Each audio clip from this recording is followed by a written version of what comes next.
Welcome to the Her Story Circle podcast, the podcast that brings you the extraordinary tales of everyday women who are changing the world. I'm your host, Gertrude Mache, and I'd like to acknowledge traditional custodians of the land on which we meet today. I also like to pay my respects to elders, past, present, and emerging. Every week, we dive into the lives, challenges, and triumphs of women from all four corners of the globe. We're here to inspire, enlighten, and connect, sharing stories that uplift and empower. So grab a cup of coffee, settle in, and join us as we explore the incredible journeys of women shaping our future. This is Her Story, where every woman's voice matters.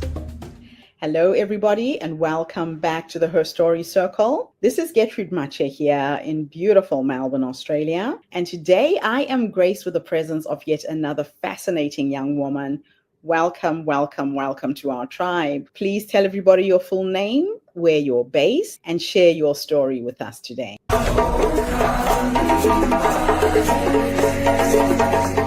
Hello, my name is Shavonne Moorer. I'm from Detroit, Michigan, in the United States of America. I currently reside in Atlanta, Georgia, and I grew up in Detroit, as I mentioned. I have always been into the media and event space. How I really got my start, I went to Detroit High School for the Fine and Performing Arts, which is now known Detroit School of Art. And when I attended that school, I was a vocal major. I got my start in singing in various choirs. And within my junior year of high school, I had the opportunity to be on campus at Madonna University as a virtual, I started at Madonna University in video journalism. That's how I got my start in the media industry. So when I was attending there, about my senior year of high school, I had the opportunity to be a youth producer with a program called Scoop with the Public Benefit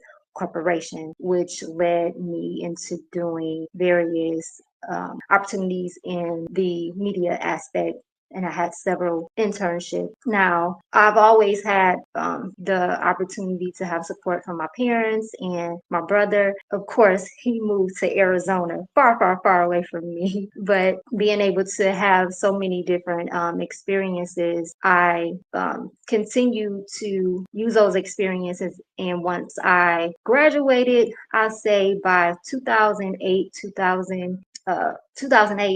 from Oakland University, I decided to move to Houston. And I resigned in Houston for over 3 years. And I said, okay, this market is not moving fast enough for me. I really want to grow. I did have the opportunity to work at which was the Reliant, which now is NRG.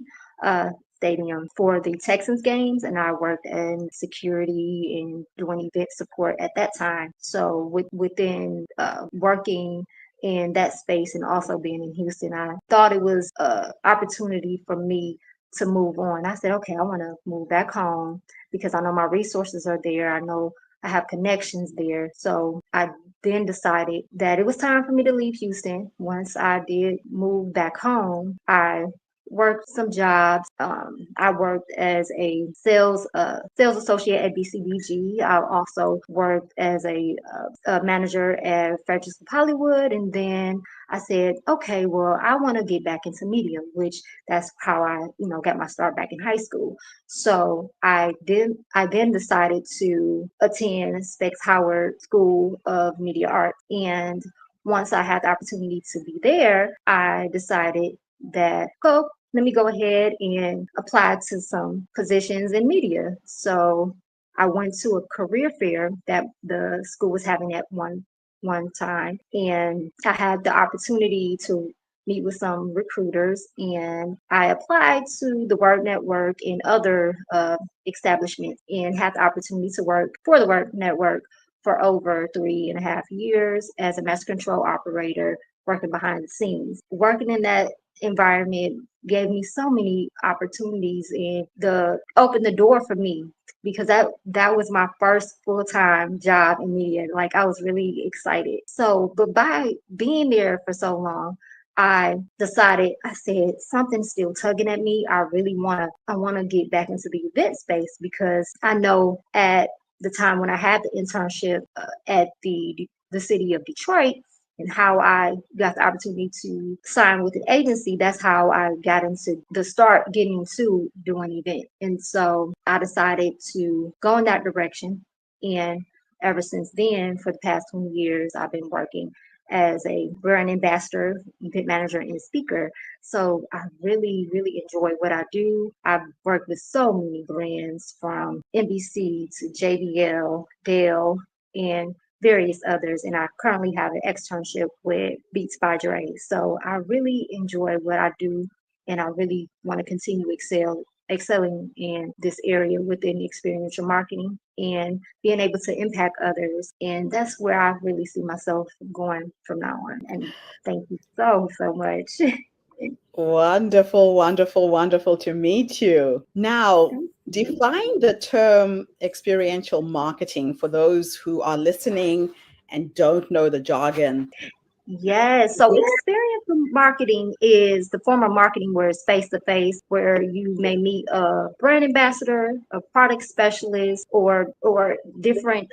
Those are the primary titles that are used within experiential marketing for talent, where you it's face to face and you meet people. And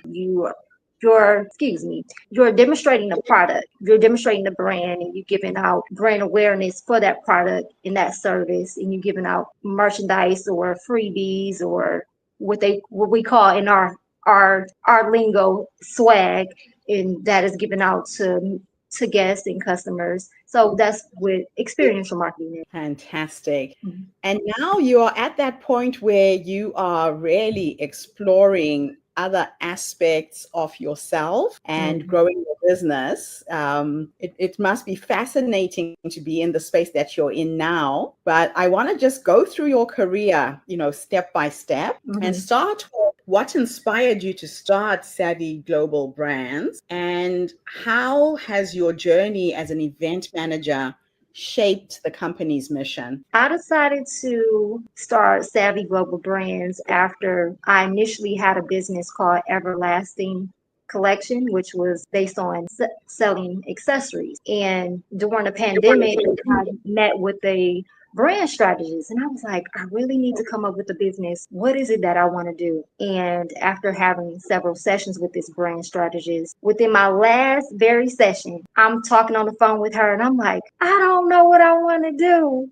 And I swear, I got my pen and paper and it just came out of me. I was like, well, I do events, I do social media, I do this, I do that. And I was like, I think this is what I want to do. So it was like a light bulb. I mean, and it's funny, that's a cliche term that people say, but it really was. I'm like, it took all these sessions for me to realize what I really wanted to focus on. But that really did help me because being able to meet with a brand strategist helped me guide me into to focusing on a service-based business. Because even though the brand strategist that I met with, she's like, oh yes, I have my own boutique, but I recommend that you have a service-based business as well. And I was like, okay, I never Okay. thought about that. Yeah. And seeing that from her point of view opened my eyes a lot more. And that's how I really how I started my business. And it Okay. gave me insight on basically putting those products and those services together Yeah. so I can be able to work with customers in that aspect with event management, social media management, brand consulting is in, doing public speaking and other aspects. So that's really has Okay. helped me focus on that. So with that being said, by me freelancing, that allows me to partner with the companies that I do events for and be able to build my business that way and partner with other businesses as well. Okay. So, with over 20 years' experience in event management, what has been the most rewarding and challenging moments in your career? The most rewarding is being able to work with various brands. Like although I've worked with from concerts to retail to sports, I like working with various brands, not just one area that I can really say Mhm. that's rewarding. What has been challenging is when there I can say what has been a challenge for me. The challenge has been when I lived in Detroit, the market has was a is a slow market. And I said, you Okay. know what, it's time for me to move. Within the last year, I've been in Atlanta, Georgia for a year and 3 months. I said I need to move to a faster market. I need Mhm. to connect with other people that's in experiential marketing within the event management space, and I've had the opportunity to do that. So it was very challenging for me being in my hometown because the market, when I say the market was slow, people that live there can tell you within within this industry that it only picks up at a certain period of time. So that Okay. those are some aspects I can really say what has it inspired me, but also has been a challenge for me as well. Yeah, it's interesting. Now, your Hmm. event expertise, how do you approach creating an experiential event that leaves a lasting impression on attendees? I'm very welcoming. I'm very outspoken. I am someone that want to make sure that things are organized, that things are in place. Being able to provide a more of a helping hand, being able to be ready for continuous changes with any industry, with anything that you do, is always going to be some changes, and you really have to know how to adapt to that. And I uh, really enjoy what I do and being able to put aspects together and knowing how to execute that. So I really like to focus on that. You're always up for a challenge by the sound of it. Yes. Hmm. So, what strategies do you use to ensure a seamless execution of events, especially when you're faced with unexpected challenges? Things always go wrong sometimes with events planning. Hmm. Making sure when when things change, as I mentioned before, knowing how to adapt to that change, being ready to put some rules in place when Mhm. things are going left. For example, I worked a recent event, and on some days the event has been at a steady, like a slower pace, but when it started Right. picking up, we had to put the brand ambassadors in place. You at the front door, you're at the end of the execution, which is the exhibitor or the event, and putting everyone in place, making sure that we're controlling the line of guests as they come in. Because Right. if those rules or those directions aren't put in place, then it would have been chaotic. So Mhm. giving that example, knowing how to communicate effectively, knowing how to put rules in place, also knowing Mhm. how to make sure equipment is working, making sure that things are set in place at the beginning of the event, even at the also as far as with wrapping up the event as well, making sure Mhm. that things are running smoothly, as well as even for the next day that the team is prepared and know what to do and how to execute during that day as well. Now, you've worked with major brands like Dell Technology and Mountain Dew. How do you tailor events to align with the brand's identity and marketing goals? I make sure to know what it is that the client wants and what they're looking for, and being Mhm. able to deliver that for them, whether it's being able to communicate with their guests or their consumer about their product, giving the consumer free swag, or what we say in our community or in our industry, or giving them excitement, and handling surveys if needed, getting more Mhm. insight of what it is that they like and they don't like. And that's what I'm really also learning. That I mentioned, I'm doing an externship for Beats by Dre, learning what was I've learned at this moment or over time, and I'm dabbing into it more. That is really important to know what customers are liking. You may Right. have a product, and a lot of customers customers may not like the color yellow, but majority of the customers like red and black, you know? So it all depends on what majority of your customers are liking, what they want, if it's the style, if it's the color, if it's the sound. So being able to know what to deliver to the customers, what they like, and being able to know what it is, what the client wants, so that everything is, everyone is happy on both ends. Oh, I love that. Yeah, you have to deliver to the needs of your clients, otherwise everything just fails. Hmm. So, Hmm. what role does experiential marketing play in helping brands connect with their audiences, and how has this evolved over the years? With experiential marketing, it allows, with working with brands, it allows the clients to know what it is what they have, what they need to work on, what they need to improve, or what it is that they're doing really good at. So it Right. allows them to see those numbers. It allows them to see that data. It allows them to see what it is that they're targeting. Because sometimes there may be new products that they exclusively put out, and they want to, as far like for like test purposes. For example, I'm not sure if you know this, Mountain Dew had a product called Mountain Dew Ice years ago. And I'm like, I don't ever see this product nowhere ever. Like, I don't ever see it in stores. So I thought I did one or two events for Mountain Dew for their product Mountain Dew Ice. And people really enjoyed that product, but at that time it may have been like a special product or specialty for the season. So Right. sometimes they may put out certain products or services just to test what it is that the customers may like or what they need. And Right. in other times there may be products that they want to improve or make better as well. So really Right.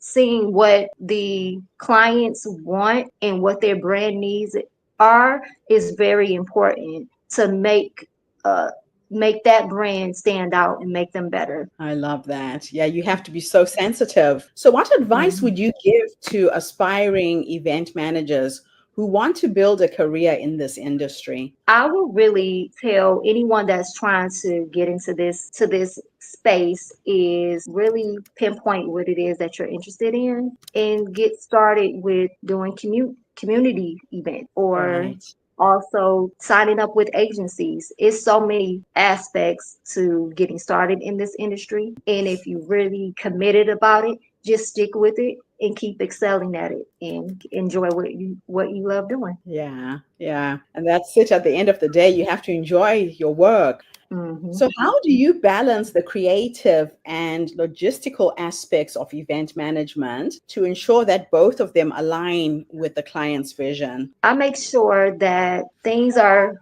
put in place so that although being on the creative end, but also making sure that things are handled behind the scenes, although Yes. making sure things are put out creatively, you still want to make sure that things are tight on the back end as well. So Yeah. that's very important to know that I was hearing a saying just recently that your expertise or the major that you had in college is just not enough. Only because Yeah. you majored in English or because you majored in music. The major is not just enough. You have to also bring in that talent, bring in those writing skills, bring in those creative skills as well on that Yes. aspect. But also, do you know how to read music? When it comes to creative aspects, do you know how do you know how to do graphic design? So it's so many aspects of knowing how to put the creative end on it, but also making sure that things are put in place logistically so things can run according to how it needs to be done, especially in this social media world that we live in now. Yes, social media has added another dimension to everything that you're doing as a Mhm. professional. So, what is your long term goal for savvy business brands, and how do you see the event management and experiential marketing industries evolving in the next decade? Well, I really do see my business. I really would love to partner more with major brands and seeing my business thrive in the next 5 years. I really see this business being able to be inspiring to others, especially women. But for the industry with experiential marketing, I really seeing it open up more doors for people. But now that's the reason why I'm bringing it to the forefront, because a lot of people don't really know too much about it, and I'm like, Yes. I need to start speaking about this industry because a lot of people don't really know about it, and even a lot of college students. And I think it's a really good avenue for college students to get their start if they're wanting to be in the event space as well. So I really see this industry continue to evolve and be able to open doors for other people that's really trying to come up in this industry as well.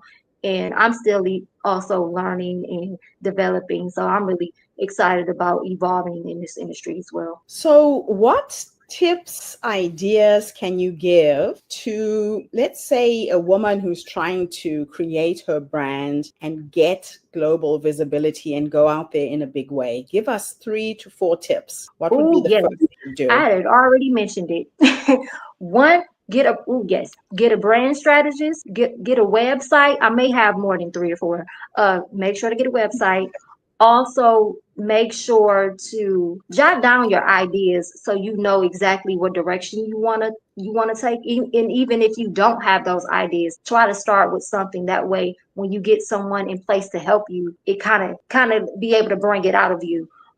Also, get a mentor, get a coach if needed, and just make sure to. You can also connect with organizations. There are many organizations that's out here within. If you're in school and college, you can connect with organizations that way. Or if you're not in school, there are organizations out here in so many aspects to get started as well. I love it. Yeah. Last 2 questions are a bit of a thought experiment. In the Mhm. first one, I am going to take you back to the young woman who finished college, went into the world of business. If you could go back and give yourself 3 nuggets of wisdom based on what life has taught you up until this point, what would those 3 nuggets of wisdom be? The three nuggets of wisdom I would give myself coming from a young woman to now is learn how to get out of your shyness. That was something that I had to learn over time. Don't be shy. That's one. The second one I would say